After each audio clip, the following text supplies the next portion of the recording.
Hi hello welcome to Sakshi education. This is Shravani.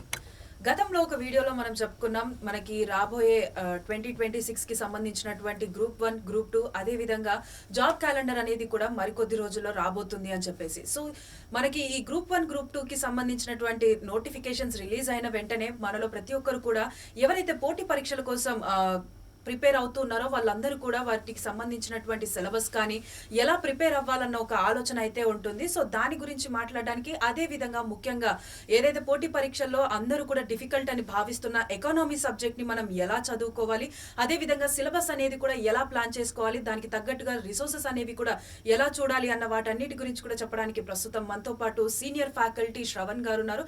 He deals with the economy subject. So వారిని అడిగి మరిన్ని విషయాలు తెలుసుకుందాం. నమస్తే. Namaste, madam. Thanks, madam, for inviting me to Sakshi Education. It's our pleasure sir. So sir బేసిక్గా ఇప్పుడు ఏంటి అని అంటే 2026కి సంబంధించినటువంటి గ్రూప్ 1 గ్రూప్ 2 అదే విధంగా జాబ్ క్యాలెండర్ అనేది కూడా రిలీజ్ అవ్వబోతుంది అన్న న్యూస్ అయితే వస్తుంది. Correct, madam. సో బేసిక్గా ఇప్పుడు ఈ నోటిఫికేషన్స్ అనేవి ఎప్పుడు రిలీజ్ అయ్యే అవకాశం ఉంది? First of all madam, 2 Telugu రాష్ట్రాల్లో వీటి ఏపీ, తెలంగాణలో మనం చూస్తే ఇదొక పాజిటివ్ సైన్‌గా మనం చెప్పొచ్చు. ఎందుకంటే యూపీఎస్సీ ఎలాగైతే ఎవ్రీ ఇయర్ జాబ్ క్యాలెండర్ ఇస్తుందో, అలాంటి ధోరణిలో ఏపీపీఎస్సీ కావచ్చు, టీజీపీఎస్సీ కావచ్చు జాబ్ క్యాలెండర్ ఇస్తున్నారు కాబట్టి స్టూడెంట్స్‌కి ఒక అప్రోప్రియేట్ టైంలో ఎలా ప్రిపేర్ అవ్వాలి అంటే, జాబ్ క్యాలెండర్ అంటే దాంట్లో ఎగ్జామ్ డేట్స్ ఉంటాయి, నోటిఫికేషన్ డేట్ ఉంటుంది, ప్రిలిమ్స్ ఎప్పుడు ఉంటుంది, మెయిన్స్ ఎప్పుడు ఉంటుంది అని చెప్పి చాలా క్లియర్‌గా స్పెసిఫై చేయబోతున్నారు కాబట్టి ప్రతి పోటీ పరీక్షకు ప్రిపేర్ అవుతున్నటువంటి అంటే 2 తెలుగు రాష్ట్రాల్లో ప్రిపేర్ అవుతున్నటువంటి ఆస్పిరెంట్స్‌కి 2026 సంవత్సరం ఖచ్చితంగా ఉద్యోగాల సంవత్సరంగా మనం చెప్పవచ్చు. 2026 will be because lots of battles ఇప్పటివరకు మనం చూసాము. ఎలక్షన్స్ అయిపోయాయి, 2 తెలుగు రాష్ట్రాల్లో కూడా ఎలక్షన్స్ అయిపోయాయి, కొత్త గవర్నమెంట్స్ ఫామ్ అయ్యాయి కాబట్టి 100% నోటిఫికేషన్స్ అనేవి 2026లో ఎక్స్పెక్ట్ చేయొచ్చు మేడం. సో సార్ ఇప్పుడు బేసిక్గా మనం ఏదైనా like group 1 group 2 either UPSC కూడా చదువుకోవాలి అని అంటే మెయిన్గా అందరు భావించేది ఏంటి అంటే economy is the difficult subject. So మీరు as you are the senior faculty of economy, so economy అనేది డిఫికల్ట్ అంటారా లేకపోతే ఈజీగానే మనం నేర్చుకోవచ్చు? మీరు అన్నట్టు చాలా మంది ఆస్పిరెంట్స్కి ఎకానమీ అనేది ఒక డిఫికల్ట్ సబ్జెక్ట్గా ఉంటుంది. I say economy is not a difficult subject, it's only a different subject. Okay, అన్ని హ్యుమానిటీస్తో పోల్చుకుంటే హిస్టరీ, పాలిటీ, జాగ్రఫీ ఇవన్నీ కూడా మనకు చదివితే అర్థమవుతాయి. వెరాస్ ఎకానమీ అనేది it is a concept oriented subject. Concept has to be understood. చాలామంది స్టూడెంట్స్ ఏం మిస్టేక్ చేస్తారంటే ఆ కాన్సెప్ట్ని బై హార్ట్ చేస్తారు, మగప్ చేస్తారు. మగప్ చేసేటటువంటి ప్రయత్నంలో economy will become difficult. 2 streams ఉంటాయి మేడం, మీరు వినే ఉంటారు, ఎకనామిక్స్ అండ్ ఎకానమీ అని చెప్పి. లక్ ఏంటంటే పోటీ పరీక్షల్లో ఎకనామిక్స్ అనేది ఉండదు. పోటీ పరీక్షలో ఉండేది ఏంటంటే economy. Economy is the practical subject. Economics is the scientific subject, economy is the practical subject. నిత్య జీవితంలో మనం ఏవేవైతే సమస్యలు ఎదుర్కొంటామో ఆ సమస్యలకు పరిష్కార మార్గం చూపేదే ఎకానమీ మేడం. ఫర్ ఎగ్జాంపుల్ పేదరికం అంటాం, పావర్టీ అంటాం, పావర్టీకి ఎలాంటి సొల్యూషన్స్ ఇస్తాము. అన్ఎంప్లాయ్మెంట్ అంటాం, అన్ఎంప్లాయ్మెంట్కి ఎలాంటి సొల్యూషన్స్ ఇస్తాం. మొత్తం ఇండియాకి అకౌంటింగ్ ఉంటుంది, నేషనల్ ఇన్కమ్ అంటాము. ఇన్ఫ్లేషన్ ఉంటుంది, ప్రైస్ హైక్ అవుతుంది, దట్ ఈస్ ఇన్ఫ్లేషన్ టాపిక్ ఉంటుంది. ఎక్స్టర్నల్ సెక్టార్ రీసెంట్ టైమ్స్లో $1 హ్యాస్ బికమ్ 90 రూపీస్. సో అలాంటి కాన్సెప్ట్స్ అన్నిటినీ కూడా ఏ కోణంలో మనము అండర్స్టాండ్ చేసుకోవాలనంటే concept has to be build up first. Concept అర్థం అవుతే 100% economy will be a cake work for every aspirant madam.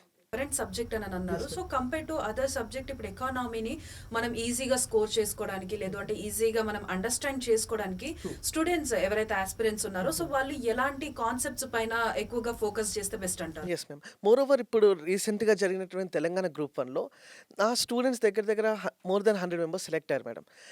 వాళ్ళలో ఉన్నటువంటి ఒక బెస్ట్ పాయింట్ ఏంటంటే every one have scored highest in economy only. వాళ్ళ స్ట్రాంగ్ ఏరియా అంటే వీక్ ఏరియాగా మన దగ్గరకు వచ్చినప్పుడు దాన్ని ఒక స్ట్రాంగ్ ఏరియాగా మార్చుకోగలిగినారు. Only because they have develop the passion towards the subject. So మీరు అన్నట్టు ఏవేవైతే ఫోకస్ ఏరియాస్ ఉంటాయో ఖచ్చితంగా సిలబస్ మేడం. సిలబస్ మొత్తాన్ని కూడా I request the aspirant to by heart the syllabus. సిలబసే రామాయణం, సిలబసే భగవద్గీత, సిలబసే ఖురాన్, సిలబసే Bible.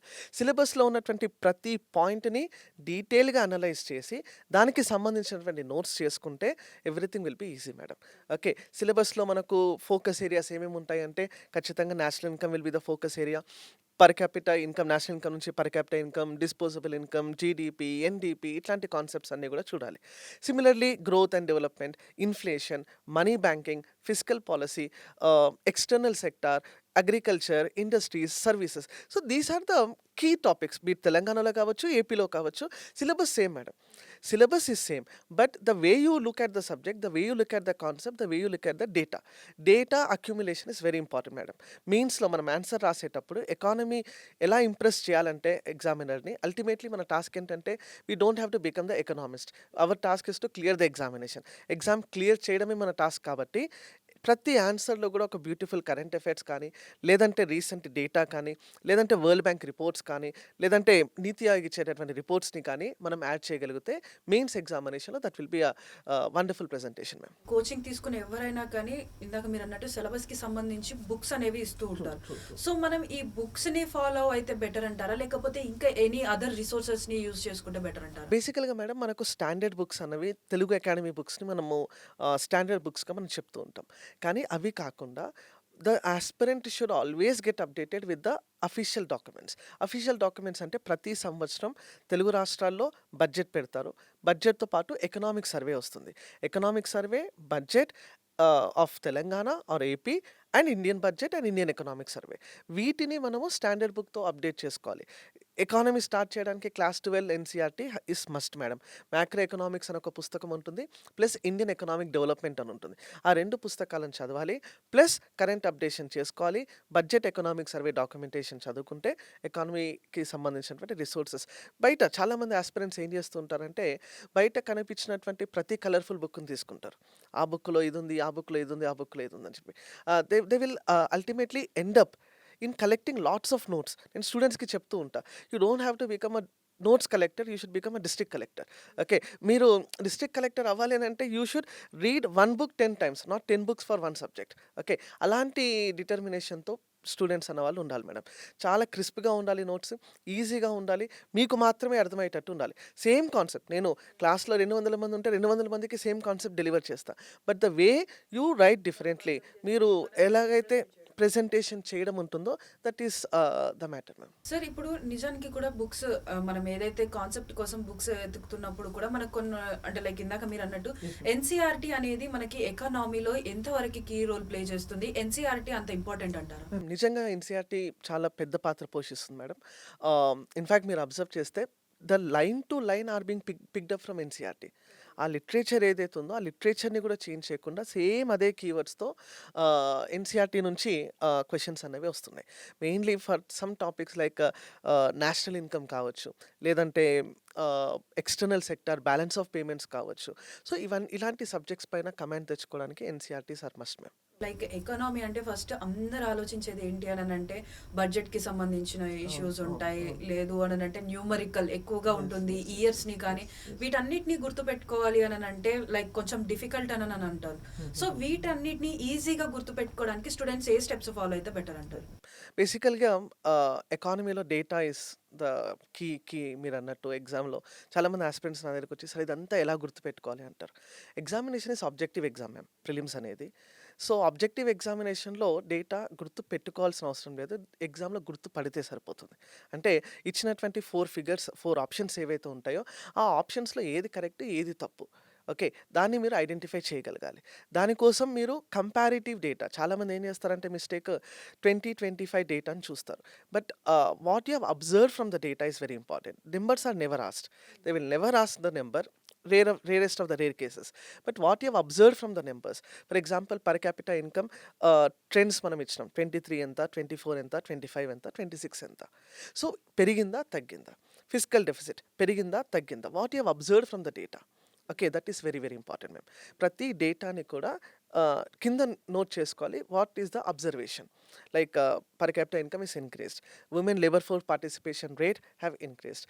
Unemployment rate have decreased. Okay. GDP have increased. Nominal GDP పెరిగింది, రియల్ జీడీపీ పెరిగింది. గ్రోత్ రేట్ పెరిగిందా, తగ్గిందా? What you have observed is very important ma'am. So sir one of the most అంటే like అందరికి వచ్చే ఆలోచన ఏంటి అని అంటే ఫస్ట్ థింగ్ జాబ్స్కి మనకి నోటిఫికేషన్ వచ్చింది అని అంటే ప్రిపరేషన్ అనేది ఎలా స్టార్ట్ చేయాలి అన్నది ఒకటి. ఇంకొకటి ఏంటి అని అంటే హోమ్ మేకర్స్ ఉంటారు, జాబ్స్ వెళ్ళే వాళ్ళు కూడా ఉంటారు. సో హోమ్ మేకర్స్ అయినా జాబ్కి వెళ్తున్న వాళ్ళు అయినా కూడా వాళ్ళు ఈ ప్రిపరేషన్కి స్కెడ్యూల్ అనేది ఎలా వేసుకుంటే బెటర్ అంటారు? Early awake is always best madam. నేను స్టూడెంట్స్ కూడా చెప్తూ ఉంటాను. మీరు ఎప్పుడైనా ఇంట్లో 4 గంటలకు లేచి చూడండి. లేచున్నప్పుడు మీ ఇంట్లో అందరూ గూడా పడుకొనుంటారు. మీరొక్కరు మాత్రమే లేస్తే మీరొక సింహంలాగా ఫీలవుతారు. సో, సిమిలర్‌గా యాస్పిరెంట్స్ గూడా నోటిఫికేషన్ రాబోతుంది, వచ్చిన తర్వాత పుస్తకాలు తెరుద్దాంలే అనుకుంటే తప్పు మేడం. నోటిఫికేషన్ రాకముందే యాస్పిరెంట్స్ అన్నవాళ్ళు కంపల్సరీ ప్రిపరేషన్ అట్‌లీస్ట్ నన్నడిగితే ఎకానమీ లాంటి డైనమిక్ సబ్జెక్ట్స్‌కి 1 ఆర్ 2 రివిజన్స్ బిఫోర్ నోటిఫికేషన్ చేసుండాలి మేడం. హిస్టరీ కానీ, జాగ్రఫీ గానీ, పాలిటీ గానీ. సో, నోటిఫికేషన్స్ రాబోతున్నాయి కాబట్టి definitely you will have to prepare early. Early awake is always best ma'am. And moreover మీరు అడిగినట్టు హౌస్ వైఫ్స్ కావచ్చు, ఎంప్లాయీస్ కావచ్చు, వీళ్ళకి కూడా అంటే చాలామంది నన్ను అడుగుతూ ఉంటారు, సార్ నేను జాబ్ మానేయాలా ఎగ్జామ్ ప్రిపేర్ అవ్వడానికని. విత్ వర్కింగ్ ఆల్సో ప్రతిరోజు 5 నుంచి 6 గంటలు టైం ఇవ్వగలిగితే everyone can easily clear this examination ma'am. ఎందుకంటే syllabus is predefined, question papers ఉన్నాయి, ఎగ్జామ్ ప్యాటర్న్ తెలుసు, ప్యాటర్న్ చూడాలి, పేపర్స్ చూడాలి, ప్రీవియస్ ఇయర్ క్వశ్చన్స్ చూడాలి, మెటీరియల్ అక్యుములేట్ చేసుకోవాలి. Okay, so that is the only strategy ma'am. విన్నర్కి లూజర్కి దీంట్లో ఉన్నటువంటి డిఫరెన్స్ ఏంటంటే ల్యాక్ ఆఫ్ రివిజన్. ఒక ఆస్పిరెంట్ గ్రూప్ 1లో గ్రూప్ 2లో సెలెక్ట్ అయ్యాడంటే వాడు నీకన్నా ఒక రివిజన్ ఎక్కువ చేసి ఉంటాడు అంతే తప్ప నీకన్నా ఒక బుక్ ఎక్కువ చదివి ఉండడు. ఓకే, ల్యాక్ ఆఫ్ రివిజన్ వల్ల people will get selected and people gets rejected. Lack of practice, mains అయితే ఆన్సర్ రైటింగ్ ప్రాక్టీస్ చేయాలి. పీపుల్ విల్ డూ అంటే ప్రతి టాపిక్కి ఇన్ఫ్యాక్ట్ ప్రతి యూనిట్కి ఒక 15 to 20 క్వశ్చన్స్ ప్రాక్టీస్ చేయాలి.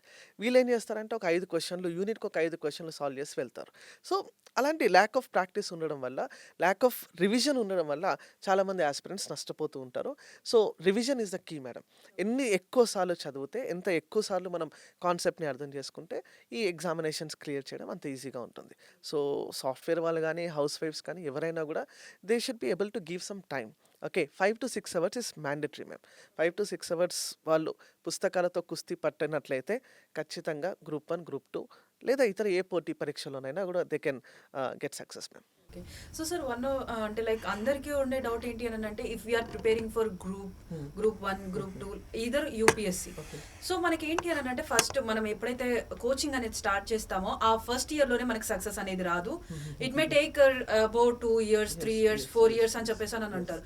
ఇందులో ఎంతవరకు నిజం ఉందంట? Madam, I have seen students, చాలామంది స్టూడెంట్స్ ఫస్ట్ అటెంప్ట్లో క్లియర్ చేసిన వాళ్ళు ఉన్నారు. మీరన్నట్టు at least 1 year preparation is mandatory. 7 to 8 months మనకు ప్రిపరేషన్ కంపల్సరీ చేయాలి. ఆ తర్వాత నోటిఫికేషన్ వచ్చిన తర్వాత they can easily clear in the first attempt ma'am. Okay, it's not difficult task all together. But ఎందుకు చాలామంది ఆస్పిరెంట్స్కి టైం ఇంతకుముందు continuation to the previous question, lakh of revision వల్ల, ల్యాక్ ఆఫ్ ప్రాక్టీస్ వల్ల, ల్యాక్ ఆఫ్ టెస్ట్లు రాయరు. చాలామంది మిస్టేక్ ఏం చేస్తారంటే నేను చాలాసేపు చదువుతారు కానీ టెస్ట్లు రాయడం స్కిప్ చేస్తారు. సో అందుకు కొంతమందికి ఎక్కువ టైం పడుతూ ఉంటుంది. కానీ గ్రూప్స్ ఎగ్జామినేషన్ క్లియర్ చేయడం లైక్ యూపీఎస్సీ ఫస్ట్ అటెంప్ట్లో ఎలాగైతే పాసిబులో గ్రూప్స్ని కూడా క్లియర్ చేయడం పాసిబులే మేడం. స్టూడెంట్స్ ఫేస్ చేసే బిగ్గెస్ట్ కన్ఫ్యూజన్ ఏంటి అంటే కొన్ని కోచింగ్ సెంటర్స్ అంటాయి like you can take online coaching so that మీ ప్లేస్లోనే మీరుండి యూ కెన్ బీ అంటే మీరు ఫైనాన్షియల్గా కూడా కొంచెం తక్కువ ఖర్చు అవుతుంది అని కొంతమంది అంటారు. కొంతమంది ఏంటి అని అంటే లైక్ ఫిజికల్గా మీరు క్లాసెస్ అటెండ్ అవుతేనే యూ కెన్ కాన్సన్ట్రేట్ అని అంటారు. సో ఈ విషయంలో కూడా స్టూడెంట్స్ ఎక్కువగా కన్ఫ్యూజన్కి గురవుతూ ఉంటారు. So what is the best thing అంటే like either online or offline? Okay, in fact మేము ఈ క్వశ్చన్ పోస్ట్ కోవిడ్ మనకు ఆన్లైన్ అనేది స్టార్ట్ అయింది. బేసికల్గా ఆన్లైన్ ఎడ్యుకేషన్, ఈ లెర్నింగ్ ప్లాట్ఫామ్స్ అనేవి స్టార్ట్ అయ్యాయి. But traditional learning is always good ma'am. ఫిజికల్గా ప్రెజెంట్ అయ్యి క్లాస్లో ఉండి తెలుసుకోవడం దట్ ఈస్ ఆల్వేస్ గుడ్. ఒకటి ఆస్పిరెంట్స్ అందరూ కూడా గుర్తుపెట్టుకోవాలి, యూపీఎస్సీ కానీ, ఏపీపీఎస్సీ కానీ, టీజీపీఎస్సీ కానీ. ఓకే, ఆస్పిరెంట్స్ చాలామంది స్మార్ట్ ఎడ్యుకేషన్ చేస్తూ ఉంటారు. They will be going for ఈ మధ్య ఏఐ వచ్చింది, చాట్ జీపీటీ వచ్చింది, ఆన్లైన్లో they are browsing everything and they are gaining knowledge. That's a good thing. Okay, everything has become online. Digital learning వచ్చింది, digital economy వచ్చింది, digital payments వచ్చింది, online payments వచ్చాయి, online classes వచ్చాయి, online systems అన్నీ కూడా develop అయ్యాయి, online governance వచ్చింది.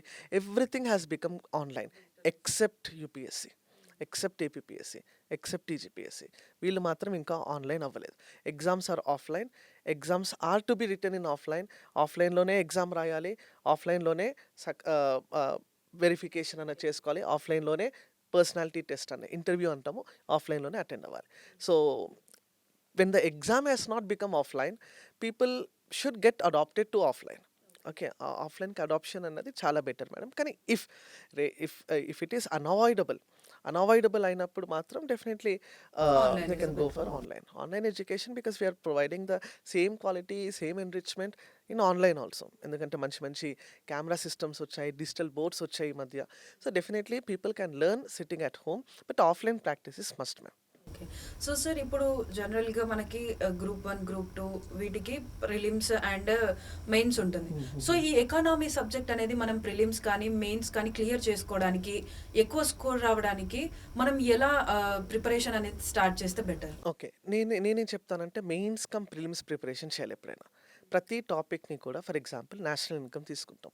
National income నుండి ఎలాంటి డిస్క్రిప్టివ్ క్వెషన్స్ వస్తాయి, ఎలాంటి ఆబ్జెక్టివ్ క్వెషన్స్ వస్తాయి.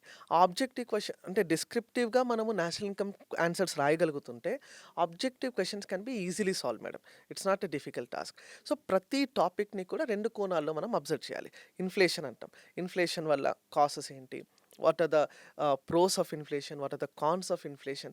మల్టీ డైమెన్షన్‌లో ప్రతి టాపిక్‌ని అర్థం చేసుకోగలగాలి. So, that will become easy task when it comes to the objective examination. అంటే మన ప్రిపరేషన్ మేము చెప్తూ ఉంటాం.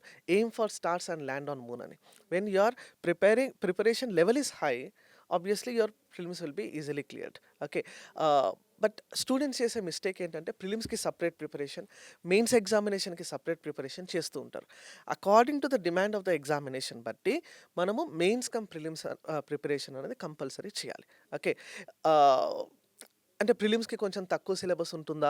లేదా మెయిన్స్‌కి మెయిన్స్‌కి ఎక్కువ ఎక్కువ సిలబస్ సిలబస్ ఉంటుందా అని చెప్పి అదొక కన్‌ఫ్యూజన్ ఉంటుంది. ఒకటే గుర్తుపెట్టుకోవాలి. చిన్న పామైనా, పెద్ద కట్టెతోనే కొడతారు. Okay. So, be it prelims కానీ, మెయిన్స్ కానీ your preparation should be at most. Okay. అదొక్కటే యాస్పిరెంట్స్ గుర్తుపెట్టుకోవాలి మేడం. ఇప్పుడు మనకి మార్చ్‌లో బడ్జెట్ అనేది కూడా రాబోతుంది కొత్త సంవత్సరానికి సంబంధించి. సో ఆ బడ్జెట్ నుంచి మనం ఎలాంటి టైప్ ఆఫ్ క్వెషన్స్ గాని, లేకపోతే ఎలాంటి టైప్ ఆఫ్ టాపిక్స్ మనకి ఎగ్జామ్‌లో అడిగే అవకాశాలు ఉంటాయి? ఫినాన్స్ మినిస్టర్ ఆఫ్ తెలంగాణ గానీ, ఫినాన్స్ మినిస్టర్ ఆఫ్ ఇండియా కానీ, బడ్జెట్ ప్రవేశపెట్టేది ఏపీపీఎస్సీ కోసమో, యూపీఎస్సీ కోసమో కాదు. ఫస్ట్ ఆఫ్ ఆల్ యాస్పిరెంట్స్ ఇది గుర్తుపెట్టుకోవాలి. ఆ బడ్జెట్ డాక్యుమెంట్ నుంచి మన సిలబస్‌కి ఎలాంటి కనెక్ట్ ఉంటుంది. బడ్జెట్ ఈ మధ్య సింప్లిఫైడ్ వెర్షన్స్ ఇస్తున్నారు మేడం. చాలా నీట్‌గా కలర్‌ఫుల్ డయాగ్రామ్స్‌తో rupee come from, rupee goes to, ఎలాంటి మినిస్ట్రీస్‌కి ఎలాంటి అలొకేషన్స్ జరిగాయి, టాక్సేషన్ ప్రపోజల్స్‌లో ఎలాంటి మార్పులొస్తున్నాయి, కొత్త బిల్స్ ఏం తీసుకొస్తున్నాము, కొత్త వెల్ఫేర్ ఏం తీసుకొస్తున్నాము, అగ్రికల్చర్‌కి ఏం తెచ్చాము, ఇండస్ట్రీస్‌కి ఏం చేయబోతున్నాం, సర్వీసెస్ సెక్టార్‌కి ఏం చేయబోతున్నాం, రూపీ డిప్రిసియేషన్ అవుతుంది. దాని యొక్క ప్రభావం ఎలా ఉంటుంది, ఇండిగో క్రైసిస్ వచ్చింది రీసెంట్ టైమ్స్‌లో. ఆ ఇండిగో క్రైసిస్‌ని ఎలా ఎదుర్కోబోతున్నాం, ఎంజీ నరేగా పేరు మారుస్తున్నారు. ఓకే. ఎంజీ నరేగా పేరు ఎందుకు మార్చాల్సొచ్చింది. సో, ఇలాంటి కరెంట్ అప్డేషన్స్ అన్నీ కూడా మనకు బడ్జెట్ డాక్యుమెంట్‌లో, ఎకనామిక్ సర్వేలో మనకు కనిపిస్తాయి. సో, మన సిలబస్ ఫర్ ఎగ్జాంపుల్ సిలబస్‌లో అగ్రికల్చర్ ఉంది. ఎకనామిక్ సర్వేలో అగ్రికల్చర్ చాప్టర్‌ని చూడాలి. సిలబస్‌లో ఇండస్ట్రీస్ ఉంది. ఎకనామిక్ సర్వేలో ఇండస్ట్రీస్ చాప్టర్‌ని చూడాలి. సిలబస్‌లో నేషనల్ ఇన్‌కమ్ ఉంది. ఎకనామిక్ సర్వేలో ఇన్‌కమ్ సోర్సెస్, జీడీపీ, అకౌంటింగ్ ఇవన్నీ కూడా చెక్ చేయాలి మేడం. అంటే సిలబస్‌లో ఉన్న కాంపోనెంట్ సర్వేలో ఏ టాపిక్స్ ఉన్నాయి అవి మాత్రం చూసుకుంటే చాలు. And economic survey and budget are the must document for every aspirant. Okay. It should be a best friend madam. నన్ను అడిగితే economic survey and budget should be the best friend for every economy student. Okay. And moreover మీరు observe చేస్తే economy is such a subject which is which has to be studied with passion. ఎందుకంటే economy is the subject which is not just with you during your prelims, during your mains, during your personality test. Prelims, mains, interview అప్పుడు మాత్రమే కాకుండా మీ selection తర్వాత కూడా మిమ్మల్ని వదలని subject economy. మీ selection తర్వాత మీ superiors phone చేసి ఎంజీ నరేగా బెనిఫిషరీస్ గురించి అడుగుతారు. మీ సుపీరియర్స్ ఫోన్ చేసి ఎంఎస్పీ మినిమం సపోర్ట్ ప్రైస్ ఎంతమందికి అందిందో అడుగుతారు. మీ సుపీరియర్స్ ఒక డిప్యూటీ కలెక్టర్కి ఫోన్ చేసి ఎంతమంది ఆవాస్ యోజన ఇల్లులు ఇచ్చినారని అడుగుతారు. సుపీరియర్స్ ఫోన్ చేసి స్వచ్ఛ భారత్ కింద ఎన్ని టాయిలెట్స్ మీరు కట్టినారని అడుగుతారు. గ్రామ్ సడక్ యోజన కింద ఎన్ని కిలోమీటర్లు రోడ్డు వేసినారని అడుగుతారు. So this is all economy madam. అంటే మీ సెలక్షన్ తర్వాత ఎవరు కూడా మిమ్మల్ని ఫోన్ చేసి సింధు నాగరికత అంటే ఏంటో అడగరు. Okay. That is history will be gone, geography with all due respect to other subjects. Economy is the subject which is dynamic post your selection. Selection తర్వాత రిటైర్మెంట్ వరకు మిమ్మల్ని వదలని సబ్జెక్టే ఎకానమీ మేడం. సో సార్ ఇప్పుడు కొంతమంది ఏంటి అని అంటే non background నుంచి వచ్చే వాళ్ళు Yes, కూడా yes, ఉంటారు. yes. సో వాళ్ళకి ఏంటి అని అంటే ఫస్ట్ ఎకానమీ చూడగానే అమ్మ ఏందిరా బాబు ఇట్లా ఉంది అని Yes, చాలా మంది yes, అనుకుంటూ yes, ఉంటారు. yes. సో వాళ్ళకి ఈజీగా అర్థమయ్యే పద్ధతిలో మీరు వాళ్ళకి ఎలా టీచ్ చేస్తారు? Ma'am we do simplify lot అంటే బేసిక్గా కోచింగ్ తీసుకునేదే టు సింప్లిఫై థింగ్స్. ఓకే, ఇంట్లో కూర్చుంటే 5 ఏళ్ళు పడుతుంది, కోచింగ్కి వస్తే 5 నెలలు అయిపోద్ది. That is a simple madam. Economy అనే సబ్జెక్ట్ని ఇన్ఫ్యాక్ట్ నేను ఇంతకుముందు చెప్పినట్టు ఎకనామిక్స్ బ్యాక్గ్రౌండ్ నుండి వచ్చిన వాళ్ళకు కూడా economy will B new subject. The reason being ఇక్కడ మనకు ఎకానమీ ఉంది. ఎకానమీ అనేది హ్యుమానిటీస్లో నిత్యం మనం ఏదైతే ఇష్యూస్ని ఎదుర్కొంటున్నామో ఆ ఇష్యూస్కి ఒక ఆఫీసర్గా మీరు ఎలాంటి సొల్యూషన్స్ ఇవ్వబోతున్నారు, that is the demand of the subject. And ఎకానమీని ఒక డిఫికల్ట్ సబ్జెక్ట్గా అనుకొని దాని యొక్క డిఫరెంట్ కోణంలో ఎప్పుడు కూడా అర్థం చేసుకోవద్దు. ఎకానమీని ఒక ప్రాక్టికల్ సబ్జెక్ట్గా ప్రాక్టికాలిటీలో నేను చాలామందికి చెప్తుంటా. ఫర్ ఎగ్జాంపుల్ 1 కేజీ టొమాటో, మిమ్మల్ని చిన్న క్వశ్చన్ అడుగుతాను మేడం. 1 కేజీ టొమాటో ఈరోజు 10 రూపీస్ ఉంది, రేపు 1 కేజీ టొమాటో 100 రూపీస్ అయింది. అది inflation. Is it good or bad? But bad. Suppose you're a tomato farmer. మీరు టొమాటో ఫార్మర్ అంటే it would be good. So ఇలా అర్థం చేసుకోవాలి. For consumer it is bad, for producer it is good. So ప్రతి టాపిక్ని కూడా ప్రాక్టికల్గా మనం అర్థం చేసుకోవాలి. Okay, for example dollar value 90 రూపాయలైంది. Who will be happy, importer or exporter? ఎవరు హ్యాపీ అవుతారు? Exporter. Yeah. So you should understand these things in a practical way. National income ఎందుకు చదువుతాం? మీకు ఒక ఇన్కమ్ వస్తుంది, will get some income. Similarly దేశానికి ఒక ఇన్కమ్ రావాలి కదా, దాన్ని జీడిపి అంటాం, గ్రాస్ డొమెస్టిక్ ప్రోడక్ట్ అంటాం. Total production within India within a period of 1 financial year. జీడిపిలో ఏం ఇంక్లూడ్ చేస్తాము? మొత్తం ఇండియన్స్ ప్లస్ ఫారినర్స్ ఎవరు ఇండియాలో పని చేసినా కూడా వాళ్ళకు వచ్చే అవుట్పుట్ని జీడిపిలో ఇంక్లూడ్ చేస్తాం. జిఎన్పి అంటే ఏంటి? ఇన్కమ్ ఫ్రమ్ అబ్రాడ్, విదేశాల నుంచి వచ్చేటటువంటి ఆదాయాన్ని జిఎన్పిలో యాడ్ చేస్తాం. ఓకే, సో ప్రాక్టికల్గా మనము సబ్జెక్ట్ని అర్థం చేసుకోవాలి మేడం. అంటే ఎకానమీని ఒక డిఫికల్ట్ సబ్జెక్ట్గా కాకుండా ఒక ప్యాషనేట్ సబ్జెక్ట్గా మీరు దాన్ని చూసినట్లయితే, అసలు మీరు ఎకానమీ పైన ఇంట్రెస్ట్ పెంచుకుంటే పిల్లలందరూ కూడా ఎకానమీ క్లాసెస్కి అశోక్ నగర్లో, ఆర్టీసీ క్రాస్లో, ఢిల్లీలో నేను వెళ్ళినప్పుడు మొత్తం హౌస్ఫుల్ క్లాసెస్ ఉంటాయి madam. Only because they have developed interest towards the subject. అది ఖచ్చితంగా రావాలి. Okay. So sir one final thing, like ఎవరైతే ఆస్పిరెంట్స్ ఉన్నారో లేదు అంటే న్యూగా మేము గ్రూప్ 1 గ్రూప్ 2 ఈ ఎగ్జామ్స్ని క్లియర్ చేయాలి అని అనుకుంటున్నారో, సో వాళ్ళకి మీరు ఇచ్చే సజెషన్ ఏంటి? అదే విధంగా తక్కువ టైంలో వాళ్ళు సక్సెస్ని పొందడానికి ఎలాంటి స్టెప్స్ ఫాలో అయితే బెటర్ అంటారు? పోటీ పరీక్షలకు ప్రిపరేషన్ అనేది ఒక యజ్ఞం మేడం.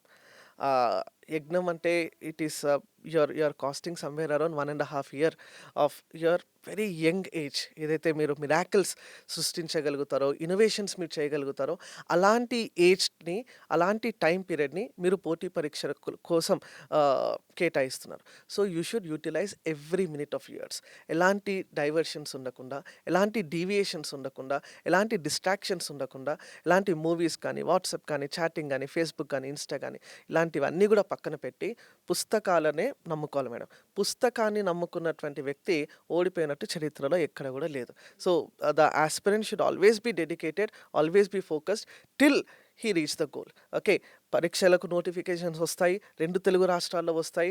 కేంద్ర ప్రభుత్వ ఉద్యోగాలు కూడా ప్రతి సంవత్సరం విడుదలవుతున్నాయి. కాబట్టి ఏదో ఒక ఉద్యోగం సాధించి మీరు ఒక మీ ఊరికో, మీ మండలానికో, లేదంటే మీ జిల్లాకో మీరు అధికారిగా వెళ్తే definitely that gives you immense pride and pleasure. ఒక డిప్యూటీ కలెక్టర్ అయ్యారనంటే he's a permanent job madam. ఒక ముఖ్యమంత్రి కూడా 5 ఏళ్ళే time period. But deputy collector conferred ఐఏఎస్గా వెళ్తాడు, సెక్రటరీగా వెళ్తాడు. అండ్ ఎంతోమంది ముఖ్యమంత్రులకు he will be a policy maker. అంటే you are the back face, you are the administrator, అంటే you are the back face of the ruling government. ఏ ప్రభుత్వం అధికారంలో ఉన్నా కూడా వాళ్ళకు పాలసీస్ రూపొందించడంలో you'll be playing a role. మీ యొక్క సంతకం వల్ల కొన్ని 100 ఇల్లు రావచ్చు. మీ యొక్క సంతకం వల్ల కొన్ని 100 మంది పేదవాళ్ళను మీరు పేదరికం నుంచి నిర్మూలన చేయవచ్చు. మీ యొక్క సంతకం వల్ల కొన్ని 1000 మందికి మీరు ఉపాధి కల్పన చేయవచ్చు. అదే ప్లెజర్ మీకు ఐటీలో కానీ, సాఫ్ట్వేర్లో కానీ, ఇతర ఏ ప్రొఫెషన్లో కూడా మీకు ఆ సపోర్ట్ అనేది రాదు. ఒక ఐటీ ఎంప్లాయీగా మీ కుటుంబాన్ని మాత్రమే మీరు బాగా చూసుకోగలుగుతారు. కానీ ఒక డిప్యూటీ కలెక్టర్గా, ఒక ఉన్నతాధికారిగా మీరు మారితే 100% మీ ఆ గ్రామాన్ని, మీ మండలాన్ని, మీ జిల్లాని, మీ రాష్ట్రాన్ని, మీ కుటుంబాన్ని, మీ బంధువులని అందరినీ కూడా మీరు హ్యాపీగా చేసేటటువంటి ఒక సువర్ణ అవకాశం మేడం. 2026లో జరిగేటటువంటి అన్ని పోటీ పరీక్షలకు కూడా ఆస్పిరెంట్స్ ప్రిపేర్ అవ్వాలి. అండ్ ఆ ప్రిపరేషన్‌ని ఒక సక్సెస్ రేట్‌గా మార్చుకున్నట్లయితే డెఫినెట్‌లీ అలాంటి స్టూడెంట్స్ అందరిని కూడా నేనే మళ్ళీ తీసుకొని మీ సాక్షి స్టూడియోకి మళ్ళీ ఇంటర్వ్యూస్‌కి మళ్ళీ వస్తాను మేడం. ర్యాంకర్స్‌తో ఇంటర్వ్యూస్ చేయడం అనేది ఒక కొత్త ట్రెండ్. ఎందుకంటే వాళ్ళ యొక్క సక్సెస్ స్టోరీస్ తెలుసుకుంటే ఖచ్చితంగా Experiences and ఎక్స్‌పీరియన్సెస్ అన్నీ కూడా difficulties. ఆస్పిరెంట్స్‌కి తెలుస్తాయి కాబట్టి will do that very soon ma'am. Sure, sir. And thank you very much Thank for you. sharing your ideas and your experience. Thanks. So చూస్తున్నాం కదా, అంటే లైక్ ఇప్పుడు రిలీజ్ అవ్వబోతున్నటువంటి గ్రూప్ 1 గ్రూప్ 2 జాబ్ క్యాలెండర్స్ గురించి వాటికి సంబంధించినటువంటి డీటెయిల్స్, అదే విధంగా మన అందరం కూడా ఎంతో డిఫికల్ట్ అని భావించే ఎకనామీ సబ్జెక్ట్ ని మనం ఎలా ప్రిపేర్ అవ్వాలి, దానికి సంబంధించి స్కెడ్యూలింగ్ కానీ మనకి రిసోర్స్ అనేది కూడా మనం ఎలా వెతుక్కోవాలన్నది కూడా చెప్పారు కదా. సో ఎవరైనా కూడా ఈ గ్రూప్స్ క్రాక్ చేయాలి అని అనుకునే వాళ్ళు ఎవరైనా కూడా ఈ స్టెప్స్ ని ఫాలో అయ్యి మనకి ఎకనామీ సబ్జెక్ట్ లో మనకి చెప్పినట్టుగా మన డైలీ లైఫ్ లో జరిగేటువంటి, అదే విధంగా మన ఏదున్నా కూడా మనతోటి ఇంటర్లింక్ చేసుకొని దాని సబ్జెక్ట్ అనేది నేర్చుకోవడం వల్ల దానిపైన ఇంట్రెస్ట్ అనేది పెరుగుతుంది. అదే విధంగా మనం ఎక్కువగా స్కోర్ చేయడానికి కూడా వీలుంటుంది. కాబట్టి ప్రతి ఒక్కరు కూడా ఈ స్టెప్స్ ని ఫాలో అయ్యి మీరు అనుకున్నటువంటి జాబ్ ని కొట్టండి.